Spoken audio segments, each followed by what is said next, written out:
You ready? You guys ready? I see everybody's here before me. Dang.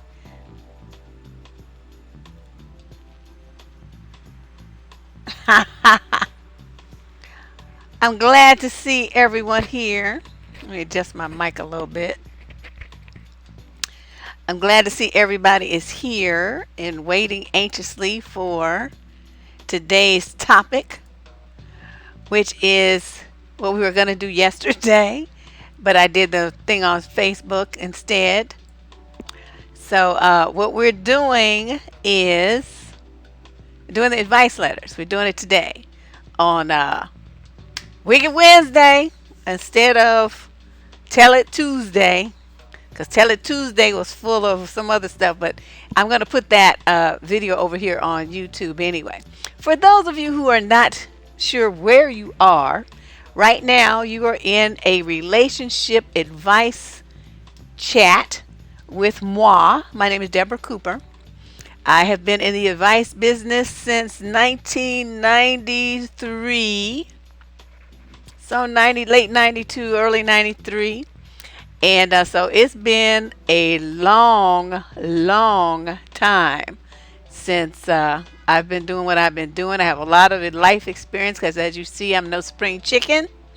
I've traveled the world. I've met people from everywhere. Grew up in San Francisco, a little metropolitan area.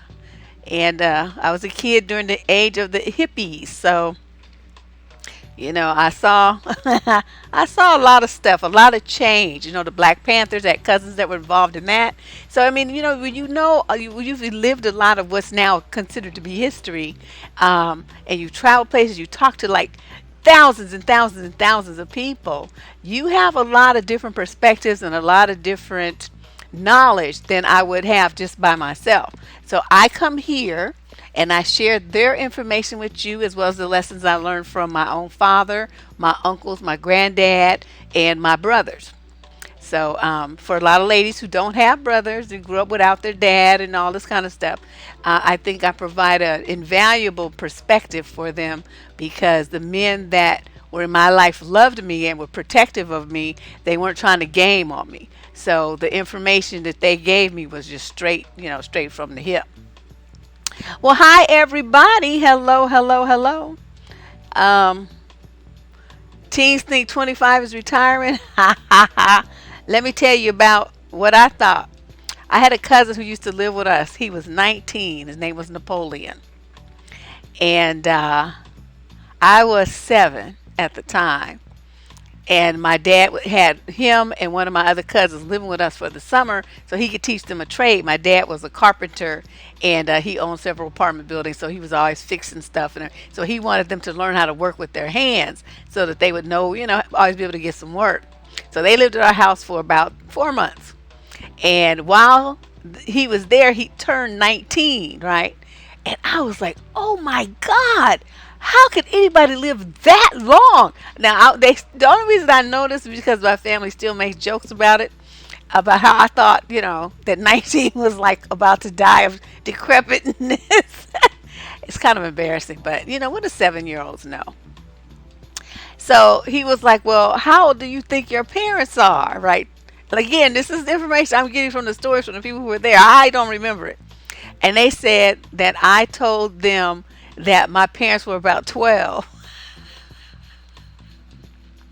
So to me, he was older than my parents. It's hysterically funny. Yeah, I saw the screen went dark for a second. I don't know what happened. Yeah. Well, to me, to me, old is always 10 years from where I am. So I was 7. So, he was 19. It was like, God, I'm like, I don't even have that many fingers. I mean, how old is that? It was so funny, but that's what little kids think. They don't understand about age. And, had just turned 7. And if I may have even only been 6 because my birthday is in August. You know what I mean? And they were there for the whole summer. So I'm not sure when in this range it happened. So I may have been like 6.5, not quite 7 yet. But still, I'm telling you, kids are funny. So 21 thinks that you're old. Well, of course they do. because kids have no concept. But that's good that you guys are able to confront these things and laugh. So let's get started. Let me hold on. Let me pull up my questions for today and move the screen over so I can see the chat. Okay, why is this doing this?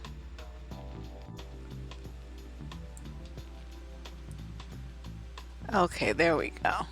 I want to be able to see what you guys say as I don't need to see myself, but I need to be able to see what, what's going on with you guys over here while I review these questions. So let's see. All right, let's start at the top. Question number 1. Wait, am I going to need my glasses today? Let me just blow the font up bigger. How about we do that? That works better. Okay, no old jokes. No old jokes. Yeah, my birthday is next, when is the 8th? Wednesday? Yeah. Okay, so let's go. Question number 1. This is from a young lady in the UK in the 19 to 26 age group. So you guys keep that in mind before you start going off. So she says, last year I was visiting an old friend when her older brother saw me and then became enamored with pursuing me. I later found out he was in prison and only on a home visit. Excuse me, when we met. But against my better judgment, I still spoke to him because he seemed alone and isolated. Okay, I will save my comments till the end. I had no intention of getting involved with him, but things progressed when he got out, which I now regret. I would try ghosting this person, but it didn't work because of the connection to the sister. Eventually, I took more drastic measures and severed all ties with the family so I could move on. But I eventually felt bad and reached out to the sister, apologizing and explaining myself. But she became very angry and started saying hateful things like, "You have all those big degrees, but I'm bigger than you." Which makes me now wonder if there was some underlying jealousy and desire to sabotage me. I'm 25 years old, I'm a graduate teacher, and this man is 35 and has spent over 10 years in prison. Honey, I'm telling you. See, Tanika, that's my... He has 2 different baby mamas, and yet he and his family act like he's God's gift to women. I have no children. Hey, bed wench. I have no children, and I refuse to subject my future child to a dangerous lifestyle. But he was obsessed with impregnating me, and his mother would tell him that he needs to, quote, breed me from the moment we met. What do you think about this man and his family? Do you think they set out to sabotage me? Do you think the sister was really ever my friend? Many thanks for all the advice and wisdom that you share. Oh my God. Okay, let's start at the top. Okay, you found out that he was home on a home visit, but you didn't find out till later. Okay, I got that part. And you said you, against your better judgment, you still spoke to him because he seemed alone and isolated. Okay, so he used the sympathy game on you and you fell for it. Now, I'm going to give you, like I said, I'm going to stress the fact that you are only in the 19 to 26 age group. You're 25. That's still young and still, relatively inexperienced in men and their games and their bullshit. So let me break this down for you so that you never, ever, ever make this mistake again. Number 1, have some standards. Have some boundaries. Okay, you doing all these big things. What the hell are you doing talking to somebody who was a convict? Whether he was out on a home visit or whether he was, released on probation, what they call it, is it probation? Whatever they call it, where you get released. No, parole. That's the word I'm looking for. Parole. Whatever. I mean, he's 35 and he don't have shit going for himself. Okay. Now these are things you could have found out just being polite. Just conversating, as they say, with him while he's there with his sister and everybody. And then you say, well, I wish you the best of luck, and you get up and you walk the fuck off. Now, you tried ghosting him, but it didn't work because of your connection to the sister. You don't have a connection to nobody but yourself in a situation where there's some bullshit afoot. Let me explain it, because people be like, well, that's my friend, that's my cousin, that's someone I've known since childhood. You guys got all these like ties to idiocy. I don't understand that. You better think about yourself and stop being so worried about other people. Worry about yourself. And then you wouldn't even, if you had been like me and worried only about yourself, which I guess is somewhat narcissistic or something, but whatever, this kind of situation is not a healthy or sane one. So then you reached out to the sister to apologize. Now, don't you think if she was really worried about your friendship, she would have reached out to you? Girl, how come you ain't been around? You ain't calling. I know you and my brother had a problem, but don't have nothing to do with me and you. That's what she would have done. But she didn't do all that. Why? Because her loyalty is to her brother, her ratchet jailbird, ain't got shit brother. That alone should have told you something. See, I'm telling you now, it's like, okay, don't take this as me chastising you, because I know you didn't know. But what I'm trying to do right now is tell you how to think about future situations, the analysis process, okay? You watch the behavior of people that you claim are your friends and that you're into a relationship with you, even if it's friendship like that between women. Narcs don't call themselves narcs. Yeah, but I'm an unusual person. I just tell whatever it is, I just say it. And that's why all y'all like to come to my channel, because I say this about other people and I also say it about myself. But, I'm like, it's not going to, okay, so, that's how it is. I accept myself fully as the asshole that I am, and I still love myself tremendously in spite of all of that. So this young lady here, um, so for her, when she said that, all them big degrees that I'm bigger than you, that shows you right there that she had like some major envy. And this whole thing about her, the mother and Hearst, with their attitudes about breeding you and stuff, them was some crab bitches. They were trying to take you down. Seriously, cut all ties with that whole family. Block your phone number. Change your phone number. If you can move, move. If she knows where you live, do everything you can to make sure that you have no further contact with these toxic individuals at all. If you aren't sure about what toxic is, I just did a video on it the other day about toxic relationships. Even though weren't in a like quote romantic relationship, the relationship that she had with you was just as toxic as any other. And she didn't have any kind of thought about what was going to be best for you, and neither did her mother. They were in they own some kind of bullshit to kind of break you and bring you down because they think that you think too highly of yourself. Girl, in the future, I'm telling you, don't be friends with people who's not on your level. That's another thing. She got a jailbird ass brother, which that's not necessarily her fault. But if you don't see her on a par with you, like she's striving to get past all of that, she don't have no control over what her brother does, most certainly.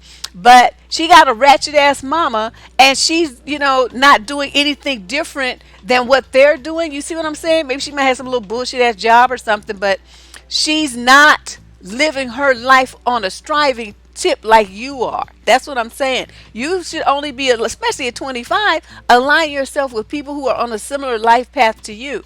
When you get old like me, I have, acquaintances of people of all, alcoholics, ex-drug and coke fiends. All kind of stuff are in my circle. I don't know, call them a friend, but they're still people that have interesting stories to tell and valuable insight into the human psyche, and that's why I like to talk to them.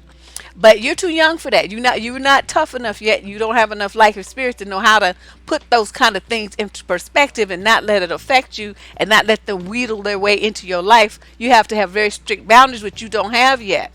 So, a dude, look at dude. He spent 10 years in prison. That means he did something real bad. Okay, because you don't spend 10 years in prison over some bullshit. You spend maybe, a year in county jail or something like that. But 10 years in prison, plus he got two different baby mamas. And, what is there that you would want to talk to? What is he doing that you would want to even associate with him? He's a loser, okay? Capital L loser. Oh my God, he needs to breed you. What do I think about this man? I think I just told you. And of course, they were out to sabotage you. The sister was not your friend. Maybe she started off being friendly, but after a while, she got envious of how you was moving, and she wanted to make you not be able to make the moves anymore. So getting her brother involved and her mother involved, thinking that she was gonna be having some ratchet ass baby, so that somebody with a nice career like you, her brother, would always have a place to live and always have somebody to give him money and feed him and stuff. They're looking out for him, not you. Okay, so that's my advice on that. You know, oh, somebody says that her ex mediocre family acted like that, and she goes to them. She goes to everybody. That's what I'm saying. One baby mama is an accident. Two is a fucking habit. And by the time they get to three and four, that's a lifestyle choice. You just ratchet. So you don't have any children. That means you've done what you're supposed to be doing. You stayed in school. You got your career together. You're not just may have miscellaneous stray babies or miscellaneous stray motherfuckers. So you're doing the right thing. The only thing, the mistake that you made was not people don't like that idea of like, well, I don't want people to think that I'm better than them. But when you are, then admit it, at least to yourself, and don't associate with people that's so beneath you like these people. These are some guys. These are some, I don't know, some hood rat, ghettoized, just fucked up, weird, inbred people. I don't know what to say about them, but the further you are from them, the better. All right. We got a good crowd in here. We got 116 people, considering I'm usually not here on a Wednesday. You know what I mean? That's not too bad. So you guys, if post a quick link on your Facebook or your Twitter, whatever that thing is, and see if you get some of your friends over here. In case they don't know that I'm here on this Wednesday, that people be mad. I missed it. I didn't know you were going to be on Wednesday. You're only on Tuesdays and Thursdays. So, if you guys have got a chance, please do that.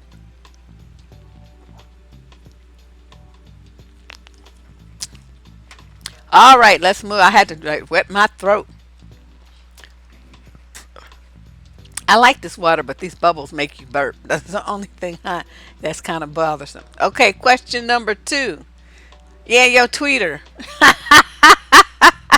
I want you to know, I just, as an aside, let me share this briefly. When Twitter first started, I signed up for an account because I was like, ooh, it's new. It's something exciting. I wanted. Child, I had that account, I think about 3 years, and I didn't even use it because I just didn't get the point of 140 characters. I was like, why did I sign up for this? This is stupid. But then I found, it useful as Twitter grew and more people got on it. I started using it to, share links to my blog posts and my articles and stuff. And it was okay. Yes. Thank you. Oh, the wine. Oh, it's over there in the bag. I decided not to do it until after the show because I don't know. There's some questions on here. This one lady, her question is about this long and wraps around. So I'm going to have to skim this and just kind of condense it and figure out what to do. But she just wrote everything in the world. Tanika. See, if me and Tanika got together in real life, it would be really bad. So people would be terrified. You don't do any social media but YouTube? Oh, okay. I unfortunately have to because this is just how I promote. Okay, question number 2. This woman is in the 46 to 55 age group and lives in Las Vegas. Okay, she says, ooh, wait, this is kind of long too. Well, I guess it's not that bad.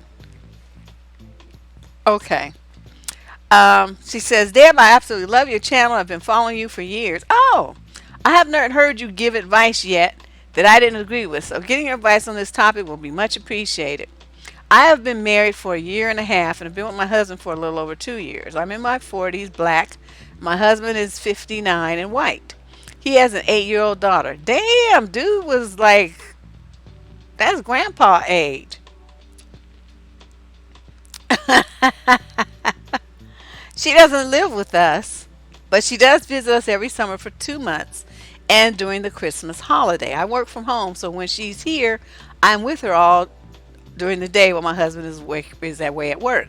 My problem is that we discipline children totally differently. I come from a background that when a kid misbehaves, meaning back talking, not doing chores, destroying furniture, walls, or floors, they receive a spanking and or punishment.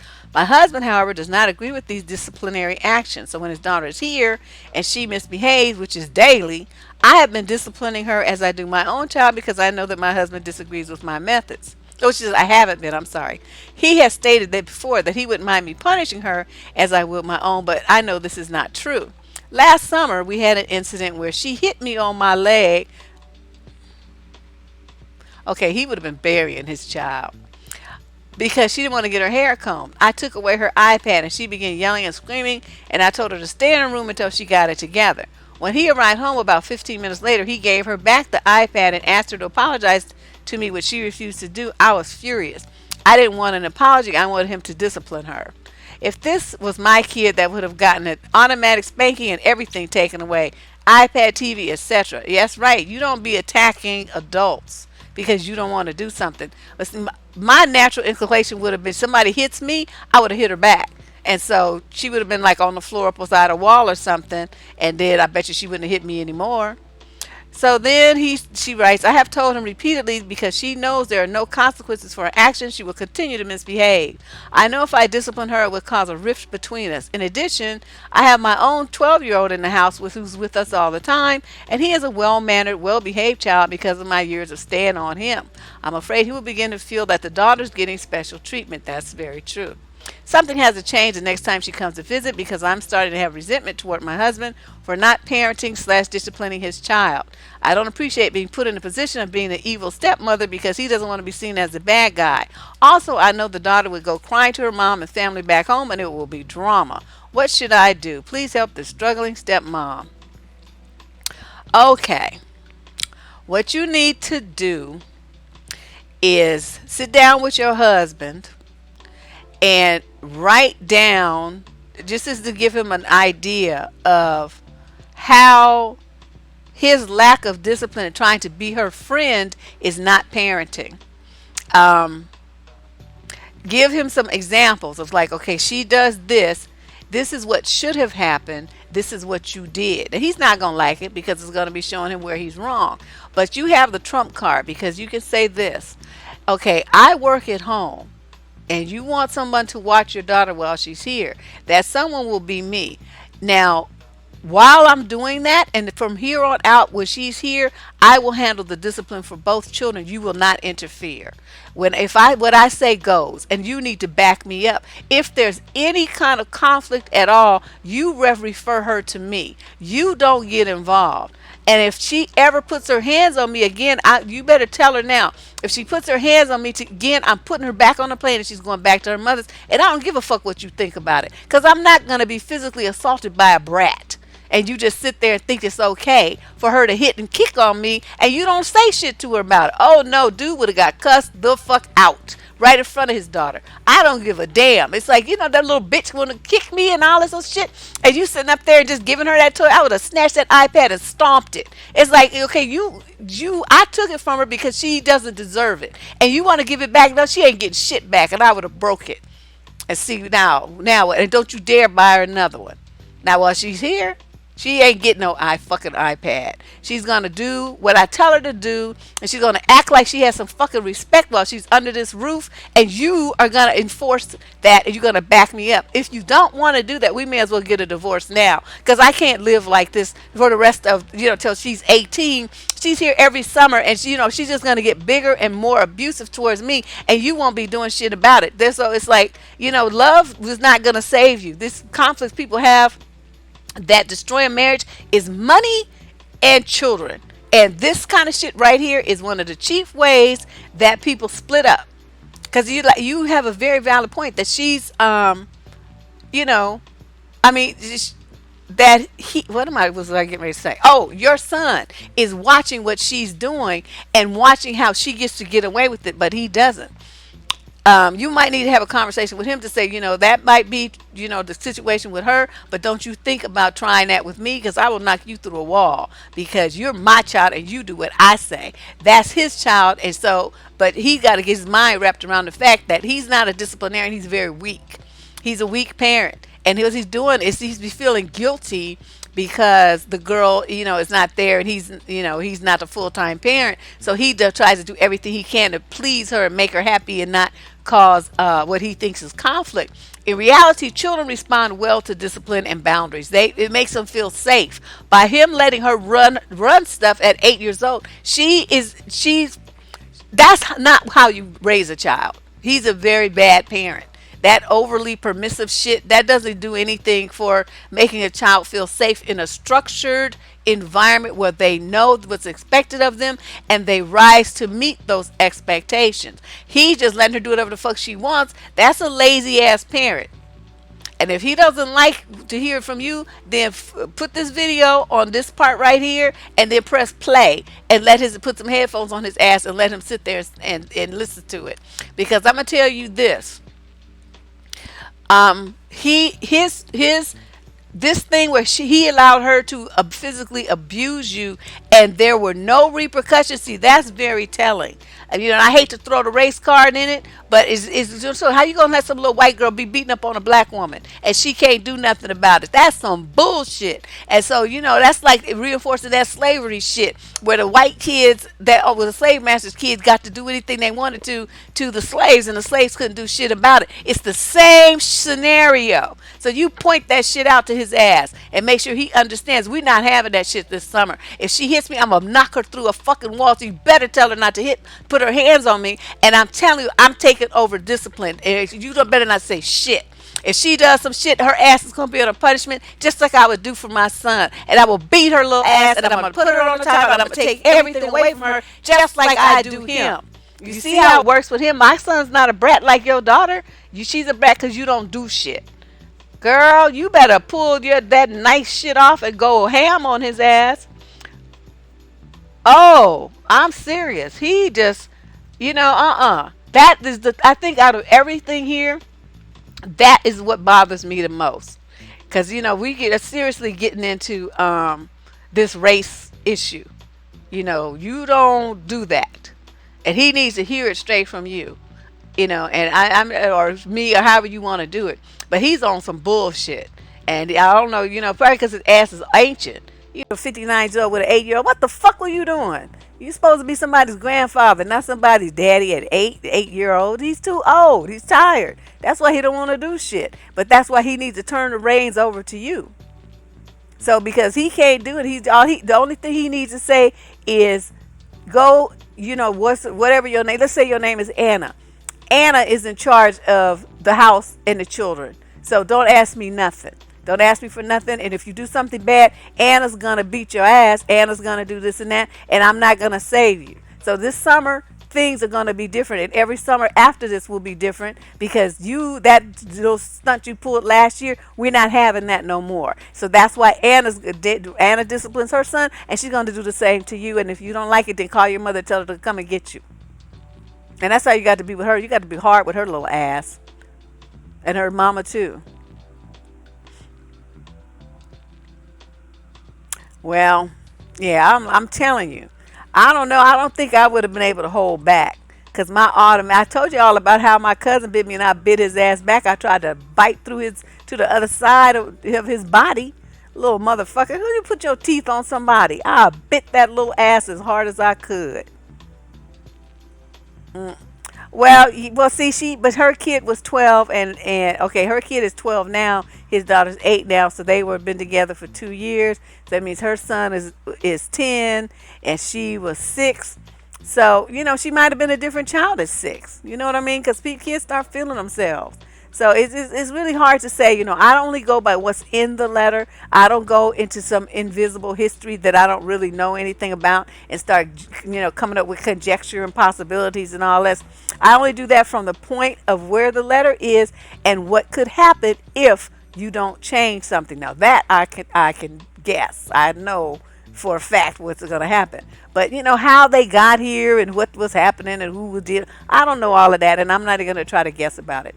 And that's not that's not, to me, that's not a good advice columnist. You work with what the facts are that they're giving you. Sometimes I wish they had given me more facts like ages or, things like that. But she did a good job. She gave me time frames. She gave me ages. She gave me the ages even of herself and her husband and the kids. So she did a good job. This was a well written, gave me all the information I need.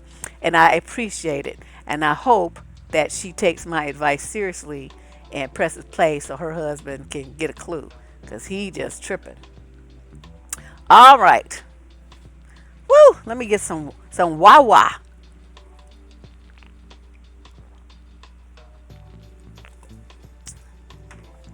Yeah, they do that because I remember she says white people tend to allow their kids to run wild. They do more so. I think some do. And they have a more lax attitude because I remember a lot of them having struggling to say the word no to their kids. No and stop. It was so bad I even wrote an article about it somewhere. It's on one of my blogs. And it's called Let's Bring No Back to Parenting. And I explained why.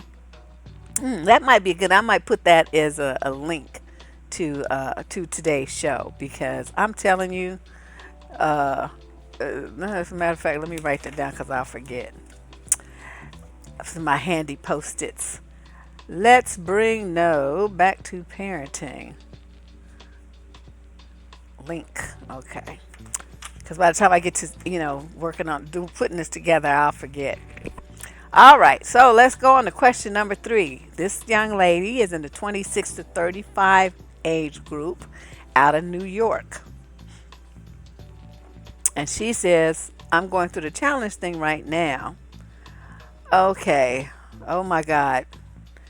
She had a decade-long abusive relationships with no kids, and she wasn't married to him. That's good. She deleted dating apps, lost weight, focused on herself, and then some guy came out of nowhere.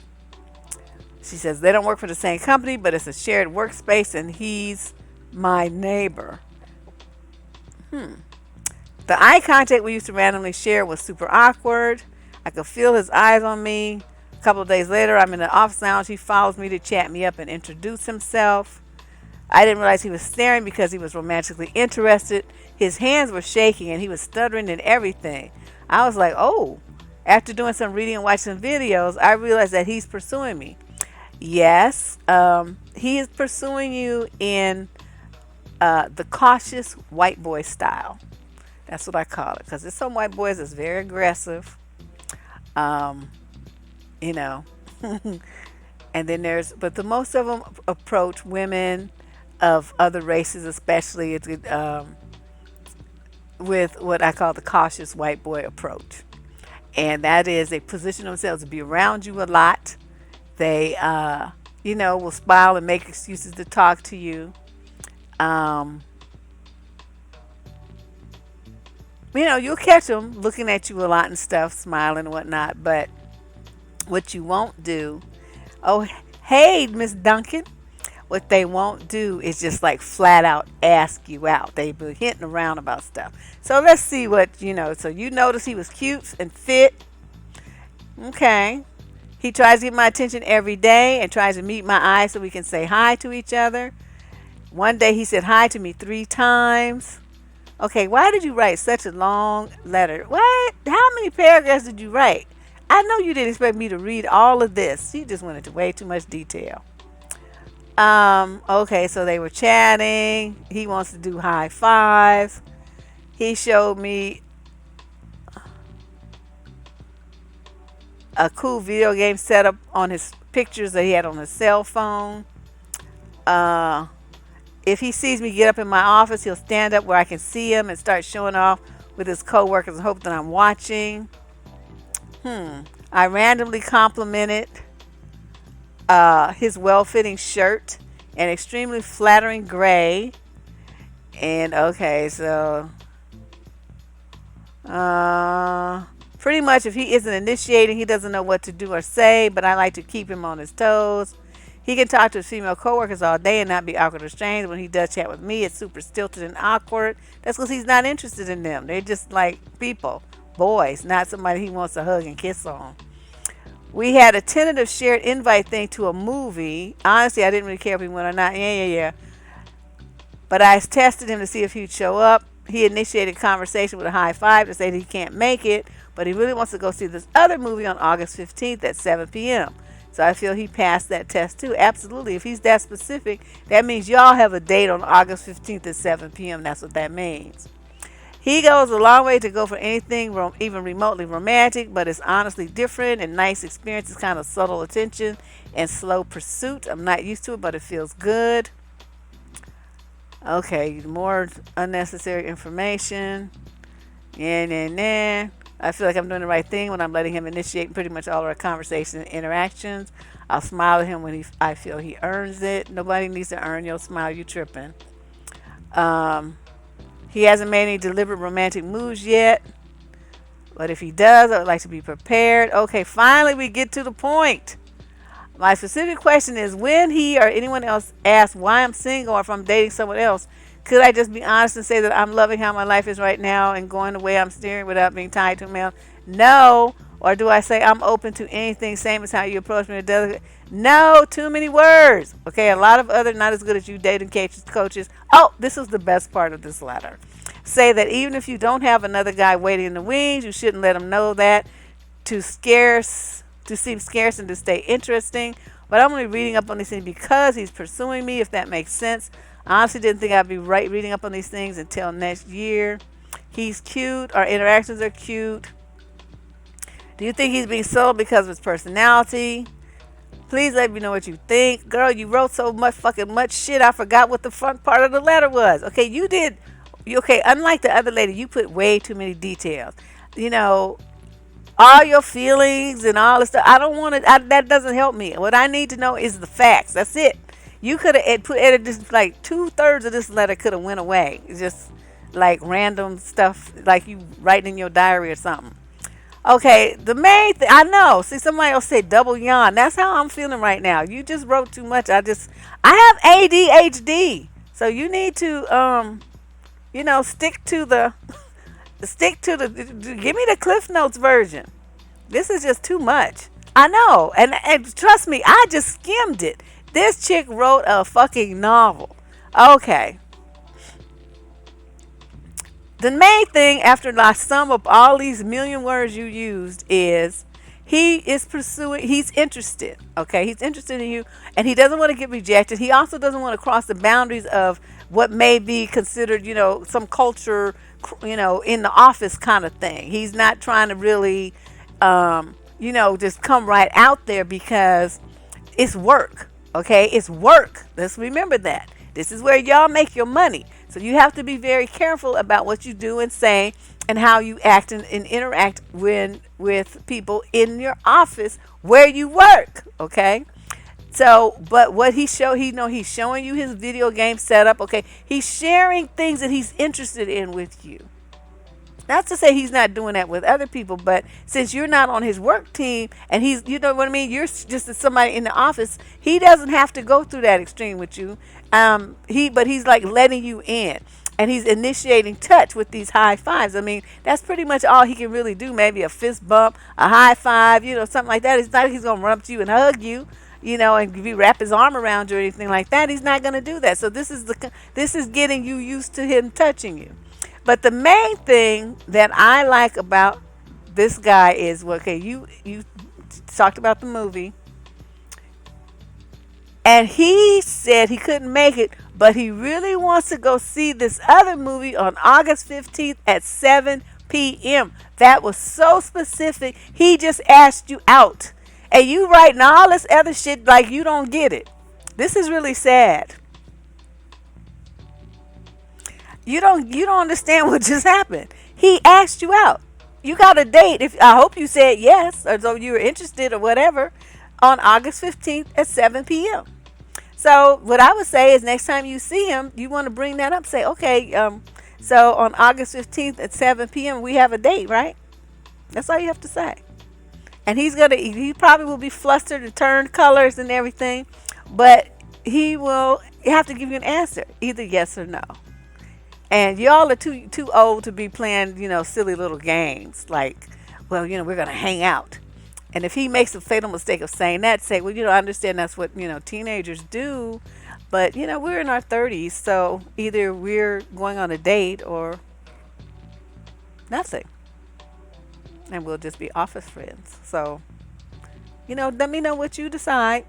And just going back to your desk, because it's probably going to catch him off guard. He's probably not going to know what to say. So give him some space to think about it.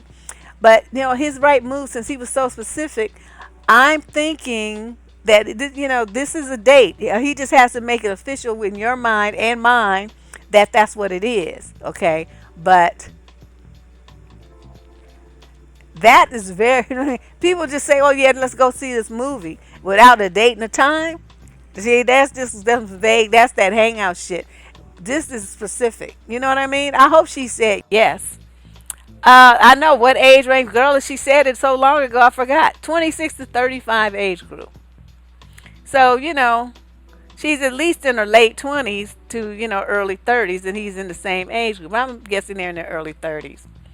And he approached you first. He mentioned the movie and the date and the time. I mean, that's a date. So that's all I have to say about that. And I suggest next time if you write an advice letter, crunch that shit down.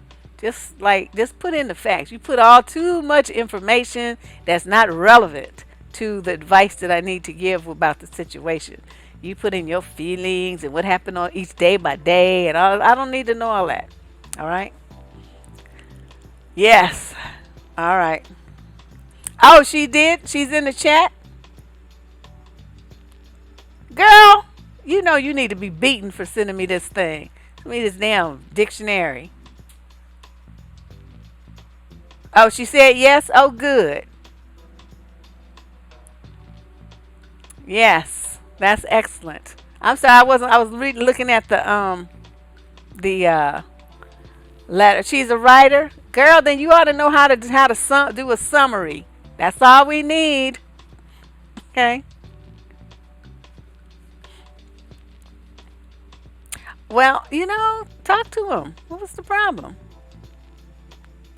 Girl, yes, I just want to reach through the computer and choke you right about now. All right. Well, that's good. Well, we got that out of the way. Yes. Okay, Cliff Notes version next time. Question number 4. Oh, this is a short question. This is one sentence. Oh, I remember this question. This is one my cousin pulled out of one of the chats. Yeah, at least, 350, about 300 words sometimes, 350 at the max. This is at least 40,000 words that she wrote. I just went on for page after page. Okay, so let's see. Question number 4. Should you believe a man is just kidding if he threatens you, then laughs about it? Whoa. Well, no, it's a test. It's a test to see how you're going to respond. And, whether you're going to get nervous or start crying or, feel threatened or how, what you're going to do. So, but you don't say what the threat is. So that, is rather vague. With some more information would have been really helpful. Like what exactly was the threat? Did he threaten to leave you, to kill your dog? I mean, threaten to, beat on you, or what? Cheat on you? I mean, what was the threat? I mean, these things make a difference. But the bottom line, it was just a test, and then he laughed about it to kind of, throw you off and make it seem like he wasn't serious. But you don't say things like that, and that's what you should have told him. It's like, look here. How old are you? 5? You want to sit here and threaten me in any sort of way, and then you want to laugh like the shit is funny? It's not funny. And let me tell you what, if you try to do what it is that you just threatened me to do, I will kill you. And so I hope you understand that you're not going to treat me like that without some serious repercussions.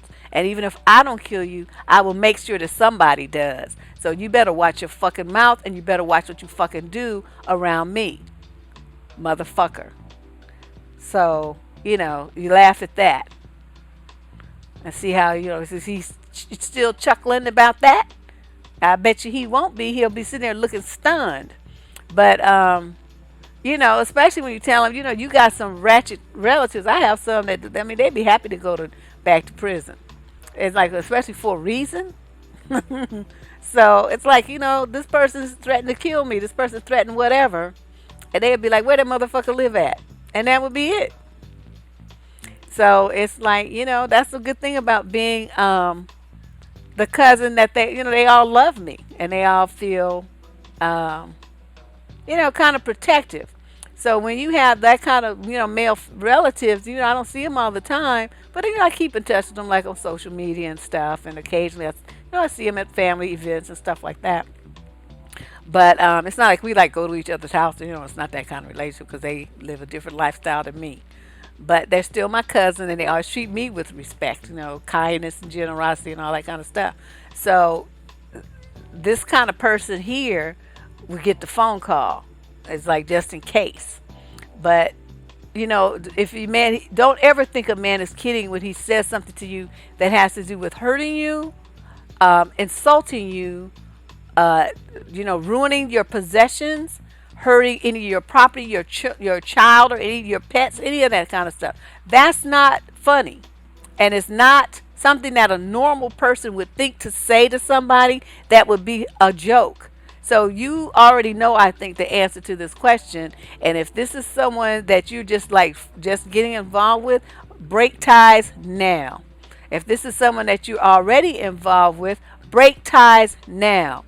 And that's just, we talked about this in the chat last night on Facebook, how there's 64,000 plus, because some of them, they don't know where they are, what's going on with them. So there's more than 64,000 black females missing in the United States of America at this very moment. And more disappearing every day, especially 14, 15-year-old girls. So have somebody who's threatening you with harm, in light of what I just told you, the vast numbers of women that are missing, and that doesn't even include the ones who were murdered by their boyfriends and husbands and stuff like that. And, they know it. I mean, the men have been arrested. For a man to threaten a woman that he's involved with or knows or anything with some kind of violence is not to be taken lightly. As he's very specific about his threats, that might be something you need to report to the police. This person threatened me, and this is what they said they were going to do to me. This is his name, this is his address, this is his phone number, this is his social security number, and here's a picture of him. Because you never know, he might already have a record for doing something violent against women. I don't know. I can't. What if you dated someone that was diagnosed with a sociopath narcissist, would you warn the new girlfriend? She won't believe you. She won't believe you. You could just, maybe drop a lug and say, he's not, what you think. He's got some serious adjustment problems. And if you start seeing signs of blah, blah, blah, blah, blah, blah, you might want to think about getting away from him. But, as long if you're happy and he's treating you well, then so be it. Something like that. So that it doesn't seem like you like, girl, you should. So she can't say that you're trying to break them up because you're giving her an option. You're saying, if it's, but if you're happy and he's treating you well, then don't worry about it. See what I'm saying? So you're not just like so adamant about, her leaving him, which so she can blow you off and say, you just want her, you don't want her to be happy. You just want to ruin her relationship because that's not what you're doing.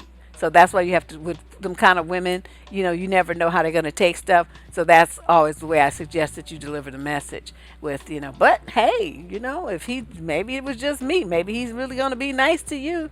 And if so, girl, count your blessings and I wish you two the best, something like that. So it eliminates that threat feeling for her. Because, some of these women are simple-minded and they every time something happens, they always think somebody wants to take their little raggedy ass, dried up, crunchy looking little fool. All right, here we go. Question number 5. Somebody got a crazy coworker? Well, I don't know nothing about all that.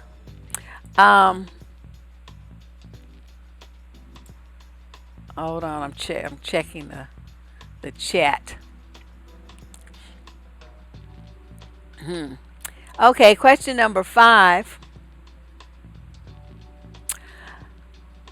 She's 26 to 35 age group, another lady. She says, "Hello, Deb. I'm a regular watcher of your live streams and enjoy your videos. I usually have common sense when it comes to men, but lately I've run into a recurring problem. The last 2 men I've been in a relationship with, I've had to end it because they started doing stupid things like showing up an hour or so late to events that I've invited them to. And this last one started ignoring my texts, asking him to call me at a certain time or telling him I want him to come over for whoopee. When I confronted them, on both occasions they said they weren't going to be my yes man or my personal boy toy. Sigh. WTF does that mean? And why couldn't they just have said no? I would have been fine with that. What's wrong with these men? Is this an ego thing? No, there's nothing wrong with them. You not handling this right. Okay, you got some man and you want him to do something. No man in his right mind that's not, like your husband, because husbands will tend to be like looser about this kind of stuff, and they be like, what the fuck ever, because they're used to you telling them what to do, picking their clothes and, chastising them about different things and stuff. So husbands have a different mindset about this whole thing than some guy you just casually dating, especially if he's never been married before. They have this vision that they supposed to be the man, and the woman's gonna submit to them and this and that. Whereas men who've been married for a long time already know they don't run shit. They just run their mouth. That's about it. The woman runs the household, and they're fine with that. They're happily married. Everything in the house goes the way it's according. The kids are happy. The house is, all the bills are paid. Everything's lovely. When his friends come over, they admire him and his wife in the house, and so there's a trade-off there. But when a guy has never been married and he's single and he has all these fantasies about how women in marriage should be, he's not gonna. What you did is never gonna fly. So let's go through what you did. You had to end it because they started doing stupid things like showing up an hour or so late to events that I invited them to.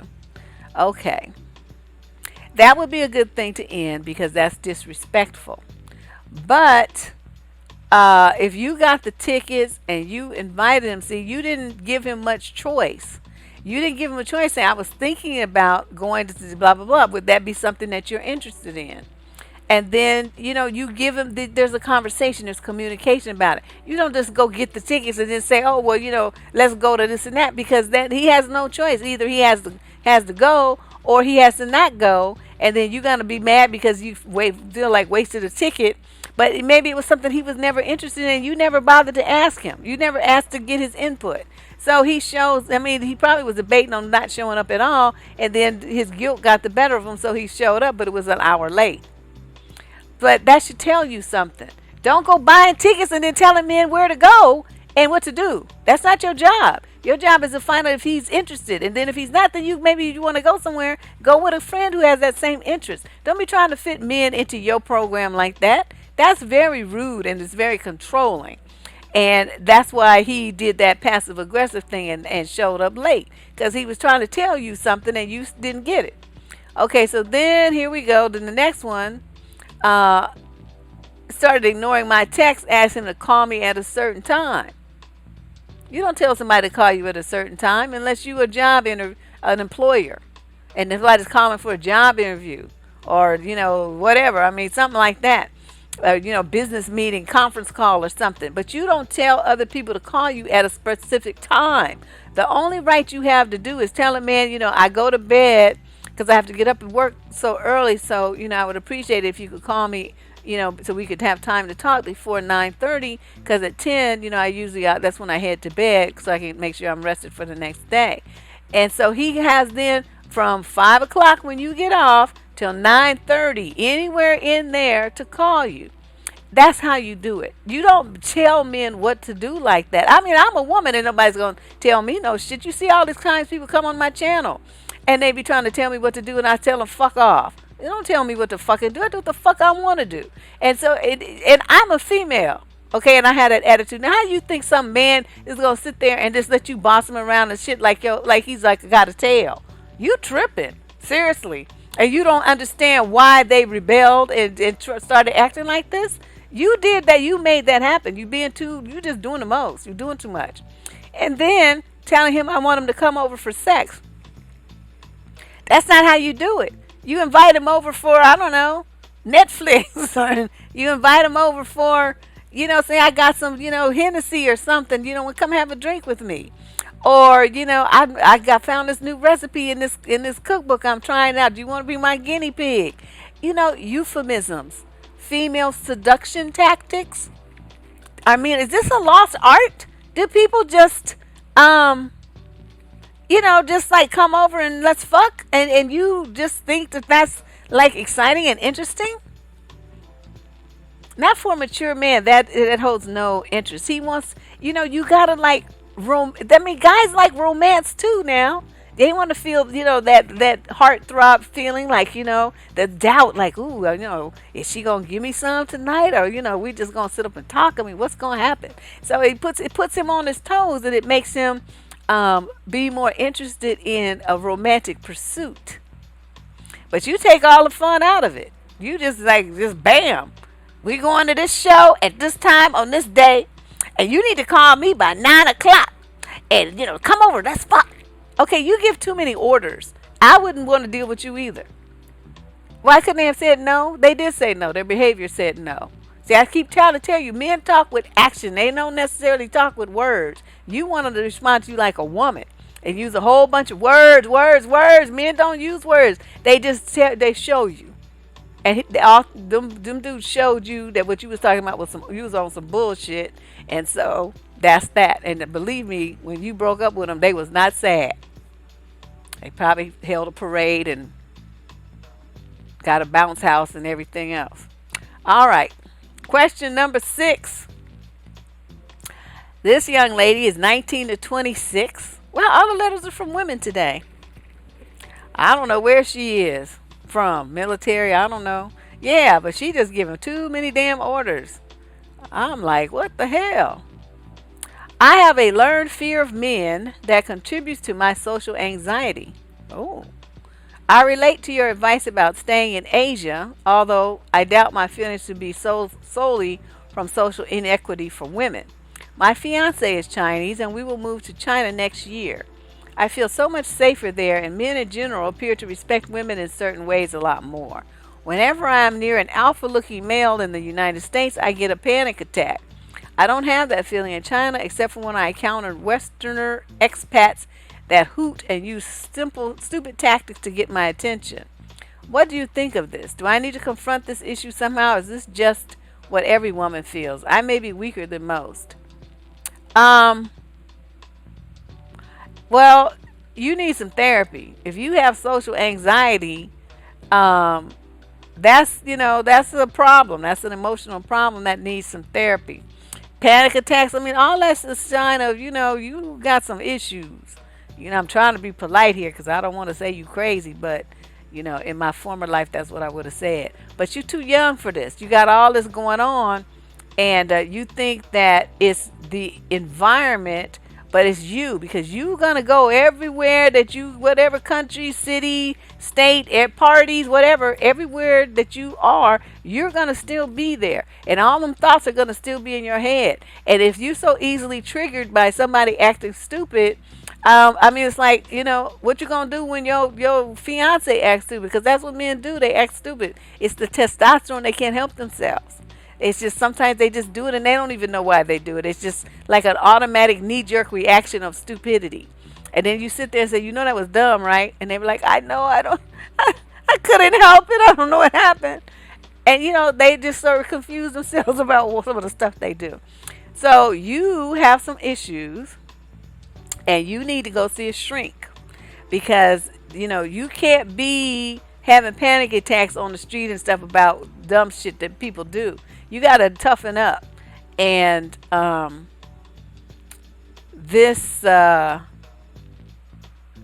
you get married, right? And then now you're going to be whatever race you are, and you're going to have this half Chinese baby, and you're going to be living in China.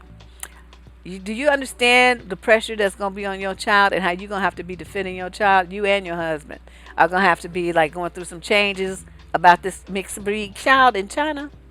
I mean, I'm sure it's not as bad as it used to be because there's a lot more intermixing and a lot more different black people and brown people coming to living in China now than there were like 20, 30 years ago.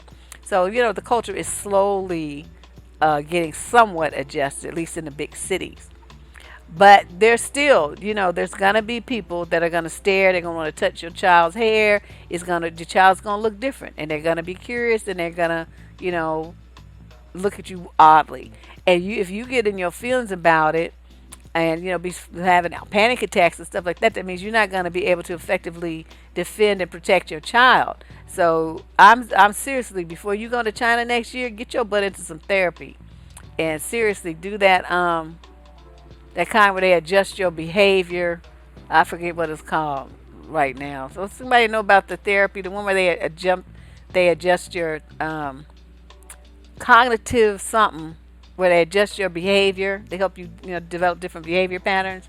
If somebody can remember what that is, just type it in the chat room. But that's what she needs. That's what you need, young lady. And you got to get yourself together because I'm glad you feel safer in China, but they're stupid being in China too. The Chinese women talk about them all the time. So, these thugs and gangsters. I mean, it's some of everybody everywhere you go in the world. So you can't escape it. The culture is a little bit different, admittedly, but yeah, it's very humble. Just like in Korea, it's the same thing. Bio-interactive therapy. Okay, whatever it is, that's what you need. Because that's going to help you adjust your perception and as well as your behavior, because nobody controls your thought processes and what you think about yourself and all of that than you do. So, well, she didn't say Japan, she said cognitive behavioral therapy. There it is. That's the word. That's the what I was looking for. That's what you need. And so find you a therapist that specializes in that, and you will make some great strides in just a few months. So you'll be ready. You get your act together. You'll feel more confident. You won't be having panic attacks, and you'll be able to go, change your life, get your life on a different track. Because you're too young. You're only in the 19 to 26 age group. No. And the last question. What's next for single empty nesters? What's next? Shit. What's next? Everything. Do you know how freeing that is? You can, if you have a big house, you can sell it and buy you a condo. Or I think a lot of people like to keep the house though, especially if it's something they want to leave to their kids. But so the kids have bedrooms to come and stay with the parent and all that stuff. But if you're a single empty nester, that I mean, this is your time. This is your time to get up and go. You working a job, just take, if you got some money set aside, take a month or two off, go travel, do something with yourself. Meet some men in some foreign country. Do stuff that you could never do before. And because you was too busy being a responsible parent. Just go, go, go. Don't put limits on yourself. You're free now. Okay, you're free. Fly. I mean, you can keep them. Look at how you can communicate with your kids on social media. You can send them little asses an email right from your phone. You can do FaceTime. You can do all kind of stuff to stay in touch with people from any corner of this world. There's no reason why you have to stay locked up in that house talking about I'm an empty nester. No, it would say you kicked all the birds out the nest, and now it's time for everybody to get up out that bitch. That's what that is. That's how I feel about it. So, exactly. Man, I would be like, where am I going to go next? All you little ready ass motherfuckers is up out of my world now. I'm gone. And that's what I would do. Yeah, walk around the house butt naked and do whatever, fucking all over the place if you want to. Screaming as loud as you want to. Can't nobody hear you. You can just stay in the bathtub as long as you want to until you get wrinkled. And nobody's going to interrupt you saying, mama, mama, mama, mama, I want, mama, mama, help me, help me. Oh, don't you understand the joy that you're about to experience? Don't feel guilty. Just think about this is an opportunity. Okay? This is an opportunity. You have a blank slate in front of you. But just make some shit happen. That's all you got to do. And especially if you have like some other friends, same thing, kids off to college and stuff. Y'all get together and go on some trips. It's always more fun when you go with a friend. Go on some cruises, just fly into some place, stay at a nice resort. I mean, go to some other country where they have a lot of men and get your freak on. I mean, do whatever you want to do. There won't be no witnesses. You don't have to protect nobody from predators. Your life is yours again as you got your life back. Take advantage of it. Oh my God, I just don't understand. Oof. I just hate to. I mean, my daughter, I kicked her ass out at 18, and she was gone for about a year and a half till she got her mind right. And then she's like, "Mommy, can I come back?" And I let her come back because she was in a bad situation. But she's been better. So, she's working, going to school. I mean, she was doing what she's supposed to do after that. But she was feeling herself or something. I don't know what the fuck was going on with her. And so I kicked her ass out. She's like, "Well, where am I gonna go? I don't know. Don't care. Just you're not gonna be here. That's all I'm telling you. Because this bullshit that you on right now, I'm not tolerating that. Get the fuck out of my house." So I changed the locks and everything. And but I tell you, that was the best year and a half of my life. Woo! I had more fun that should be legal in 50 states because it was some good time. So that just gave me a taste, of what it was like. I was like, oh shit. So that's what I'm saying. You don't even know the joys that you're about to experience. You know, you can do everything that you want to, go everywhere that you want to, be whoever you want to. You got your life back, the life that you haven't seen for decades. You can have it back. So, look at it that way, and don't look at it as being something, bad. It's like, shoot, that's great. Life is about to be good again. All right. Let me see what y'all's talking about over here in the chat room. I'm telling you. Lux says changing the locks is her favorite pastime. You know what? Y'all are worse than me. You guys are a bad influence. I thought I was bad. Y'all got me beat. It's like,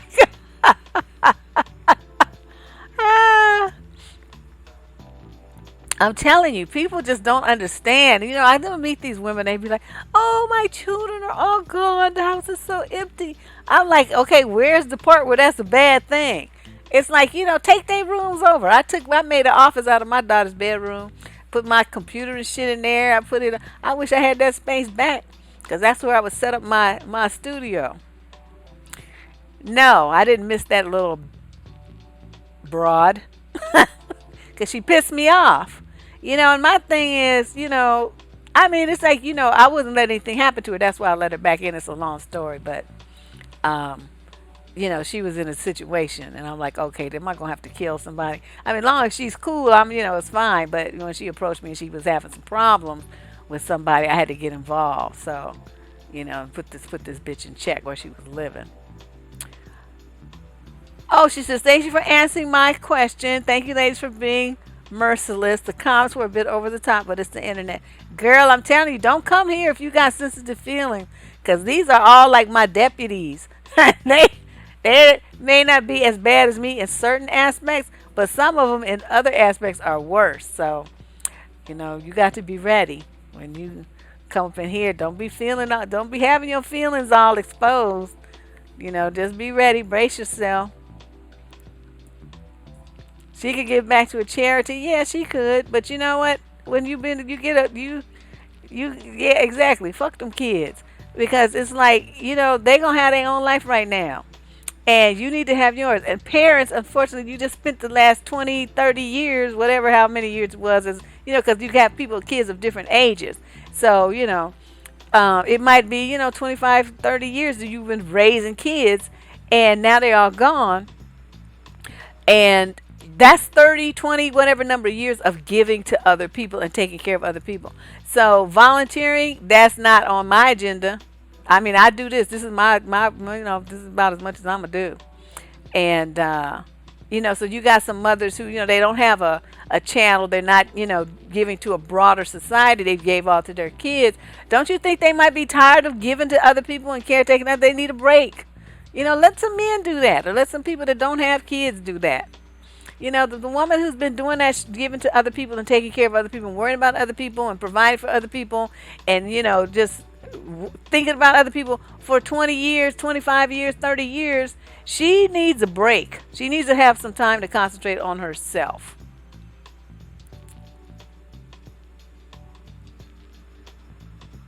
You don't talk that much in person, me either.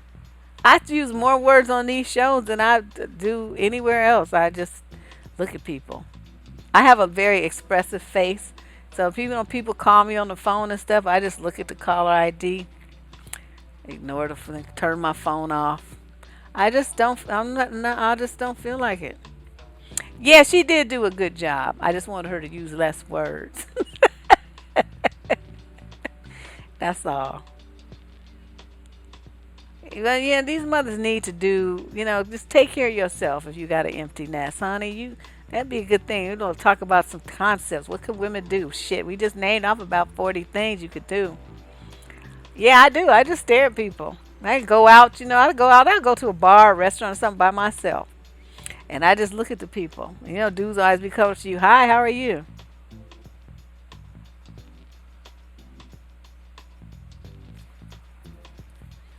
Oh, you don't speak?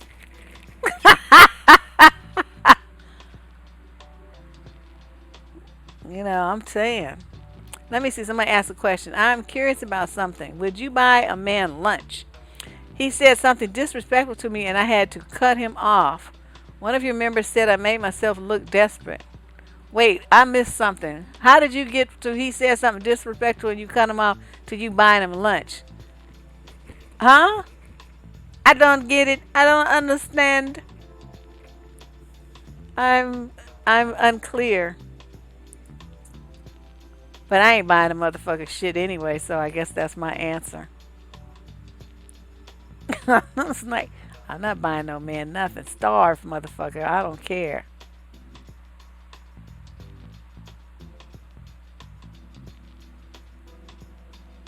Yeah, I missed something. I'm sorry, Monique Blessed. Because I'm not understanding the concept under which you bought this man who disrespected you lunch. So I'm very curious about that. I missed something. But anyway, the bottom line is, I ain't buying a motherfucker shit. I mean, he could starve. He wait for me to feed him. I told you, even when niggas want to come to my house and eat, they like, yeah, I make them buy the food. I'm not feeding your hungry ass. You a 200-pound man and you eat enough food for two people. No, my bid budget is not here to feed you.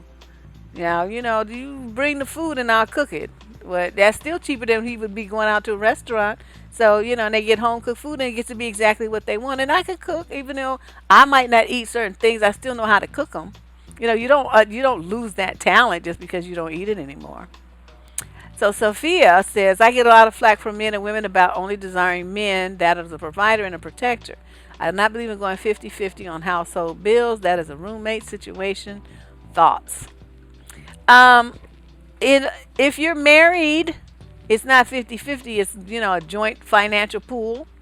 And that's it. So you shouldn't be living with any man to go 50-50 on household bills with. So to me, that is a moot point. That is, it shouldn't even come up for discussion. That's not something that you should be considered, and that's definitely a roommate situation. Now, only desiring a man that's a provider and protector, you have every right to want that. Women want different things. Women have different standards. Some want to take care of the man. They feel like they make more money. They make enough money to take care of him. They don't want a man who's got too much ambition because then he'll have, things to do and he won't have time to spend with them and all this old stuff. And I'm like, whatever. I'm not taking care of no man. See, to me, that's not a man. This gives me the itchies. I just like, ew, just feel like, ew, something's wrong with you. Why you need a woman to take care of you like that? That's just foul. I don't like that. I can't respect a man who has some woman taking care of him and giving him money and stuff. You were so insulted that you cut him off. Well, so he asked you to buy him lunch. Is that what happened? He said something disrespectful to me the next day via phone. I wasn't interested in anything romantic. Okay. Yeah, I was like, he said this. Okay. Oh hell no. Yes, he gets to talk to Mr. Click. And that's who you need to have all your conversations with from here on out.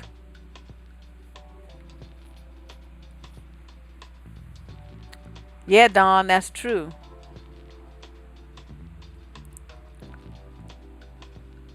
And I cut him off. Yeah, that's what you were supposed to do. I hope you cuss him out first. If not, call him back and cuss him out and then block him again.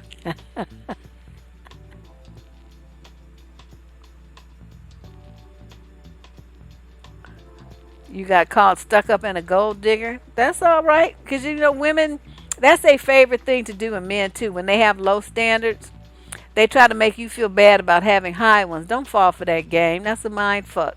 Gaslighting at its finest. Um, That's what they do because they want you to feel bad about, seeking something better than what they are or better than what they have for themselves. And, that crab syndrome. I keep telling you guys, you got to watch for that. Whenever somebody puts down your choices like that and calling you names because you want something good for yourself, that is somebody that's suspected. You need to cut them out your life. Or at least put them way on the back burner somewhere because that is a person who doesn't mean you any good. Just like the lady that we had in the earlier letter who had the friend tell her she has all the degrees and she thinks she's so good. Now, some man, but see, it was too late, Colta, because she didn't, if he asked you to buy him lunch, so it's a wrap. He asked you to buy him something. That is also a test. A lot of women fail it because they feel like, well, I have money, this and that. Yeah, you have money, but that's your money. That's not to feed some random begging ass nigga that want to be, eating a meal off of your dime. Mm-mm. Did I ever tell you guys about the time I had this date? Oh my God, this guy was really cute too. He owned a business. What was it? Oh, he owned a auto body repair, auto body and detail shop. And he was young. I mean, he was about 32 or 33. This was, some time ago. And very nice looking guy. Obviously ambitious, very successful business. He's like, oh, I want to take you to lunch. I'm like, okay, I'm like, whatever. So I asked him where he was going to go, and he never said. So I was at work, and the job that I had at that time, I used to wear a lot of suits to work. So I had this, it was like a casual suit. The jacket was like bright color, I think like a plaid or something with yellow and a little bit of red. I mean, it was not like your standard corporate suit. And then I had, the whole outfit was very colorful and very hip and modern for somebody who was young. So he picks me up at work in front of the building, right? And then he drives, and then let me tell you where we ended up.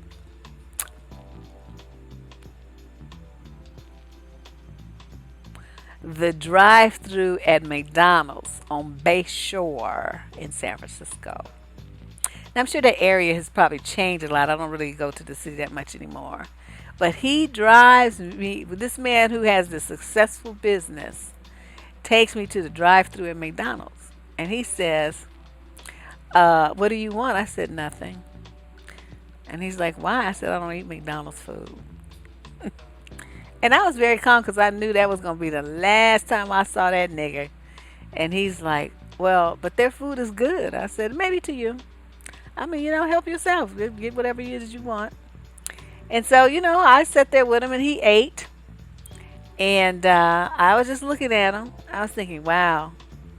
And so then, he called me one time after that, because I didn't really, knew I wasn't going to be tripping with him anymore. And so then he says that he did that because so many women see him with a business and think he has all this money, and so they just want to date him for his money. And I said, I could see that because that's what you led off with. You was bragging about your business, and of course you've worked hard for it, and that's it is something to brag about, especially at your age. However, that wasn't my intention. I have plenty of money. My family owns real estate. We got money. I don't need to be trying to pimp you for a lunch. And so he's like, well, I didn't know. I said, well, it's too late now because you didn't give me the benefit of the doubt. You just came at me like that, and that was disrespectful, and it was not, it was just, I just don't even know what to say about you. It just looks like, it made you look like a cheap bastard, and it just was disgusting to me that I was in a drive-through in McDonald's in my suit. It's just like, wow. I know, McDonald's. We could at least went to like, I don't know, some kind of like, real restaurant kind of burger joint. Mm-mm. No, that wasn't it. I mean, judging by what he said after, but I mean, I don't really know because I cut ties with dude, and that was that. Those were the days before you really, could really block numbers and all of that. But I would, to see his number, and he called a few more times. I didn't pick up, and so he stopped calling. But if you was gonna buy a man lunch, anyway, I told you that long-winded story to say if dude asked you to buy him lunch, take his ass to the drive-thru at McDonald's. It's like all this food you said you want to eat. It might be I don't know what it is. I'm just like whatever. I'm not eating this. I don't put that in. And this is way before I became a vegan. I was like, ew, that's just gross. Yeah. Well, I mean, I wrote that article called The Whole Test. And no, it's not about what he thought I was. He thought he was testing me to see if I was a gold digger and how I was going to be. But I'm like, no, you don't have to spend no money on me at all. How about that? So, not McDonald's money, no money, not a dime. And so, we had that closing conversation, and, he admitted it was a test. But I still, from my test, you failed. So even though I may have passed his, he failed mine. And so that was the end of that. Because I'm not asking no dude to take me, spend all his money or anything like that. But if you go through the trouble to ask me out to lunch, you drive downtown San Francisco to the financial district to pick me up in your car, you would think that you would have at least some little mid-price Chinese restaurant. You know what I mean? You could eat like a rice plate of Chinese food, $5 or something like that. I mean, I don't know whatever they used to cost, but some tacos or something. I mean, anything. I eat a lot of different things. I'm not that picky of an eater, but I am picky. I'm not eating no. No, you don't even need to eat fast food tacos around here. I mean, it's the San Francisco got the Mission District with some real live, from countries all in South America.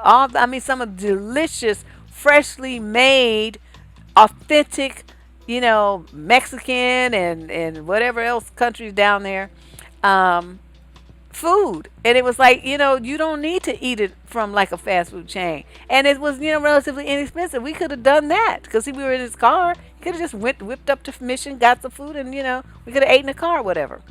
So, he handled it wrong. So, a guy, and I didn't ask him out. He asked me out. So that was the other point. But this guy asking you to buy him lunch, that's just a pimp move.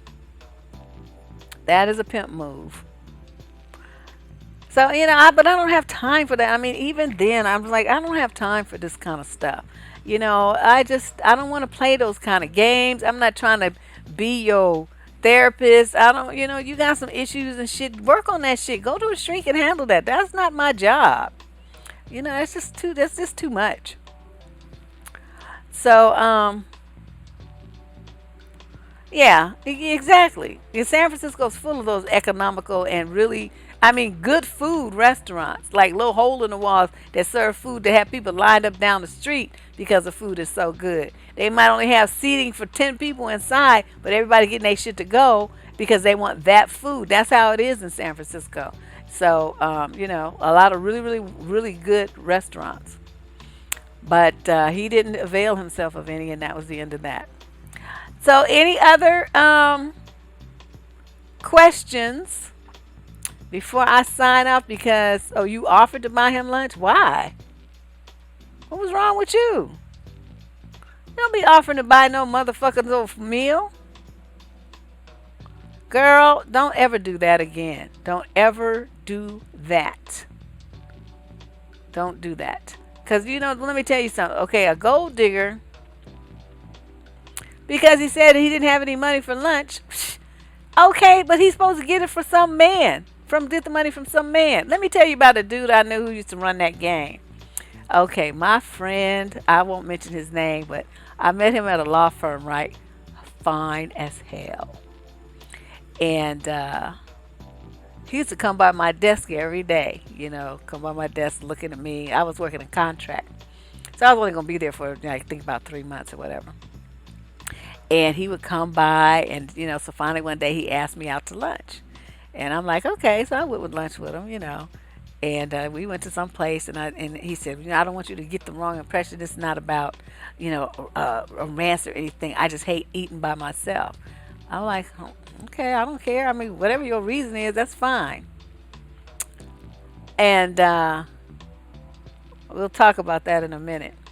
So then he, we went to lunch a bunch of different times. He always paid. Then let me tell you what happened. So one day, he's like, did you bring lunch? I said, no.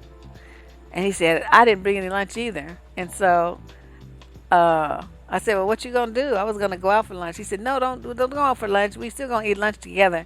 But I'm going to get us some money so we can go out to lunch. I'm like, okay, I mean, how you going to do that? So he goes into he has me come into his office with him. He closes the door.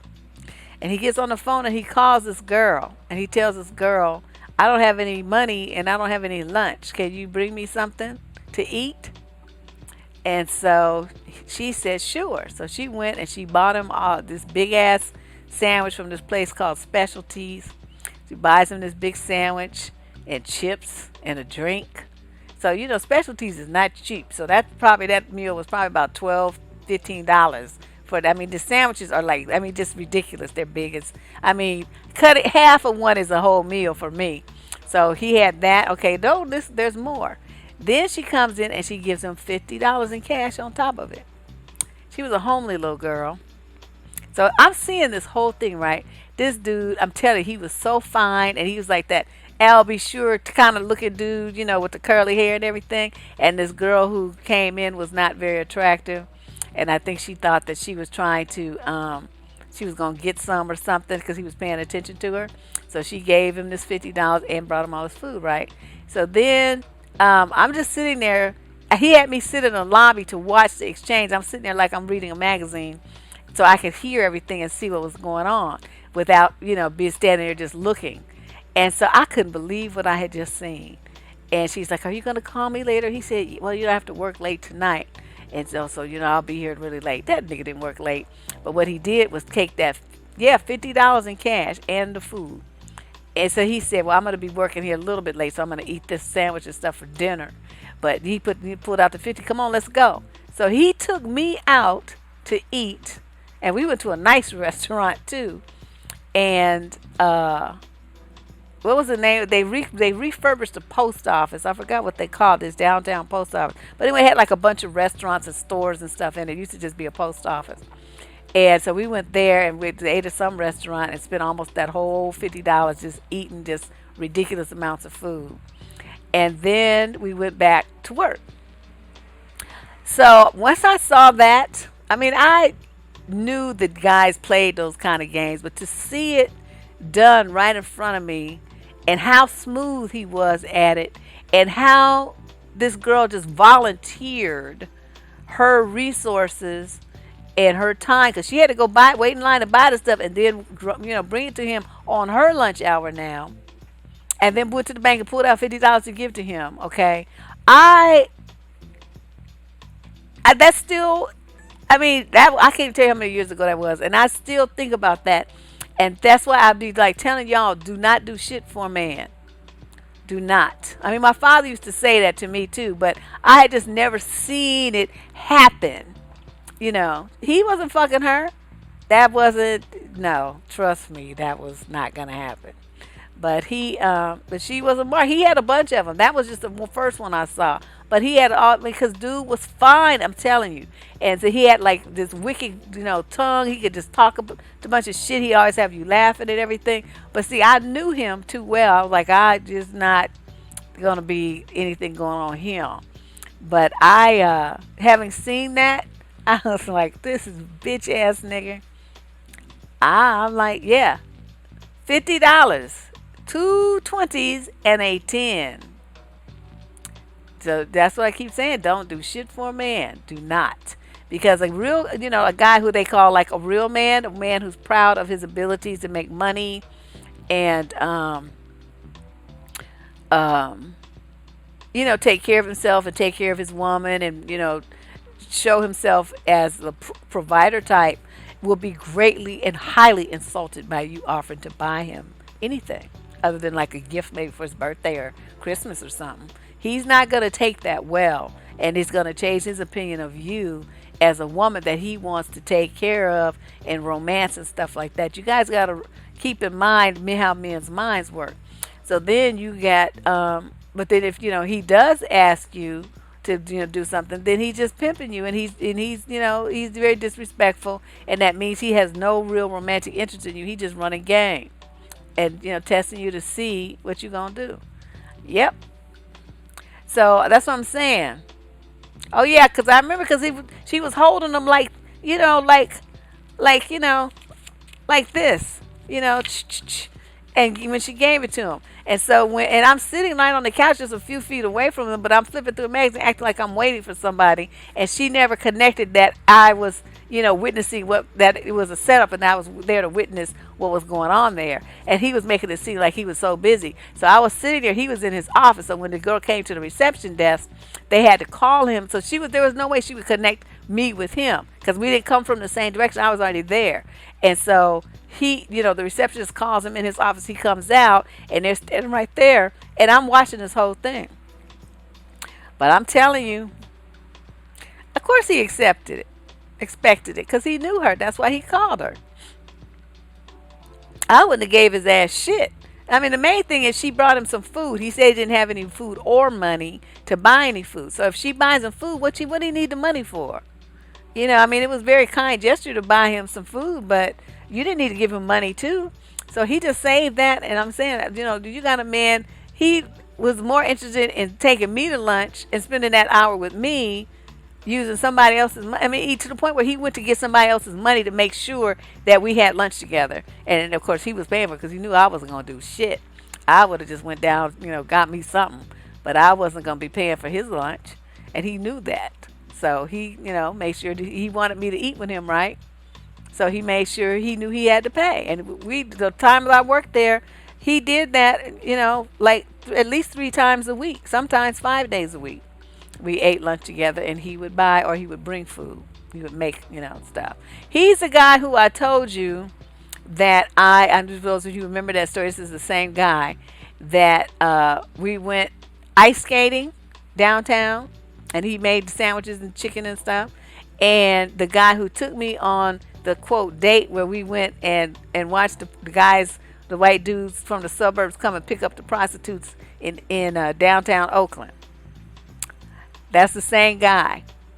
Because he had my number. He knew, how mentally intrigued that I got about stuff that I have never seen or done before. So that's why I knew he would be a dangerous person for me to get involved with, because he could read me too easy. He had too much game. And at that time, mine wasn't that well developed yet. I, was like baby level game. And this motherfucker had a PhD. I was not trying to fuck with him on that level. He may have had women making him food. I didn't care. He was bringing it to me to eat. That's all I know. I'm just saying. I'm telling you, this is the same dude. And now my boundaries are very about self-protection. You ain't taking me down.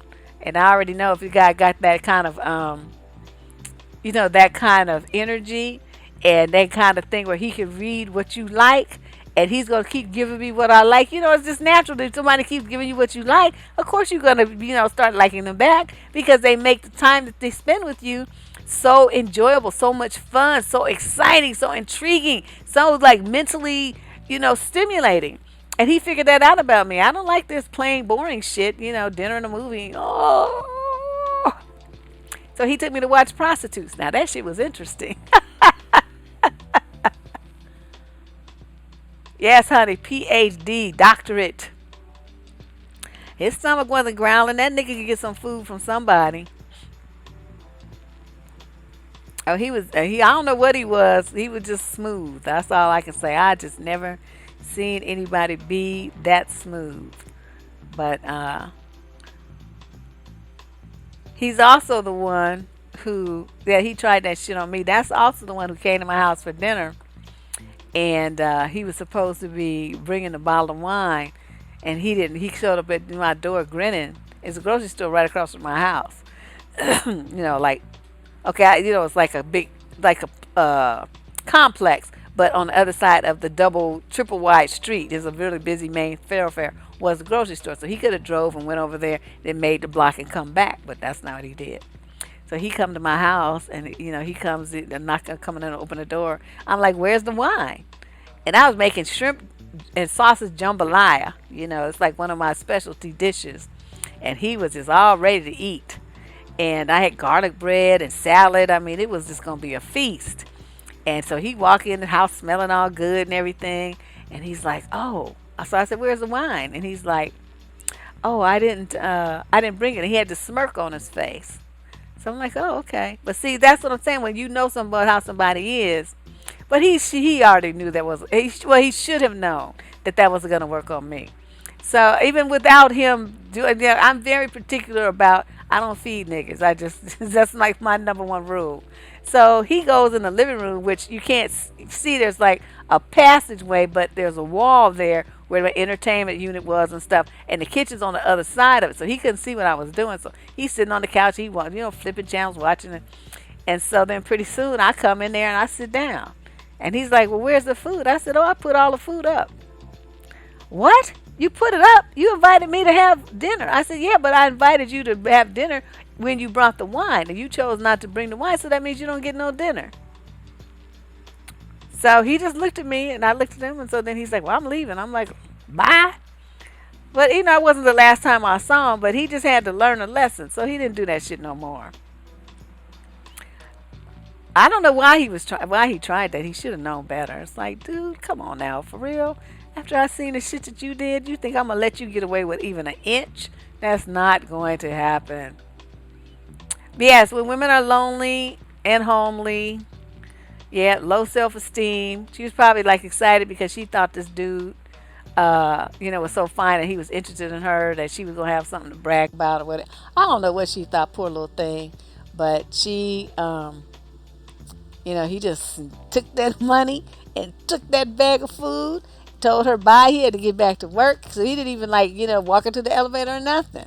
And so he turned around and started walking back to his office. She walked out the door and go down the elevator, and that was that. And so he put the sandwich in the refrigerator and stuff. And then about 2 minutes later, he came back out talking about, "Okay, let's go." I said, "Well, wait. I mean, where is she? She might still be in the building. Maybe we should wait a minute." "Nah, look, come on, let's go." And so we went. I don't know. I'm just saying, y'all can't be like that. Don't be like, um,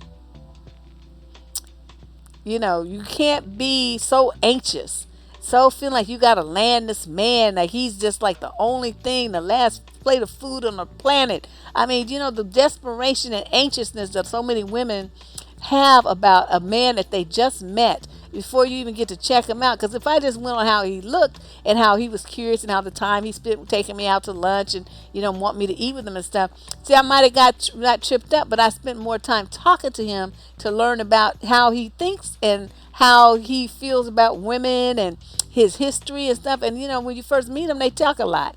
So I was listening, and we just had like a platonic relationship. It was no big deal, nothing was happening, but he was telling me stuff like as a friend, and I was listening. So I didn't forget shit. I still remember to this day what he said, and it's like, there was just gonna be no way that he was gonna get me. That was not gonna happen. But that's how you learn, honey. I have so many stories. I'm telling you, I don't know. And it's like they're not even stories, they're all true. That's the part that's kind of mind boggling. It's like, what is wrong with these men? No, don't be disgusted by them. Don't be disgusted. This was a valuable lesson for me, valuable information. And it just reinforced a lot of what my dad used to tell me all the time. So, I felt like it was a worthy involvement to have him in my life for those couple of years, and what I learned from him and saw him do and stuff that I heard. I'm able to share those experiences with you guys. So it had some value. So don't be disgusted. Just be glad that you wasn't the one he was gaming on. Cause dude was no, he was a serious ain't shit nigga. Mm-hmm. Girl, a mile, 10 miles, they just be on one.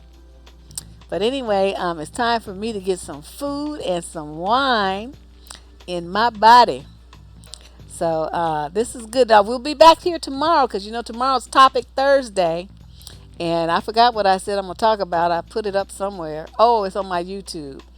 I mean my Facebook. What I'm gonna talk about, which I forgot. It came to me yesterday, and it was really a wonderful idea, but I can't tell you. Just be here the same time tomorrow, 6 o'clock, and you'll get to hear some more stuff. We'll have more great conversation, more interesting exchanges, and I hope to see most of you here.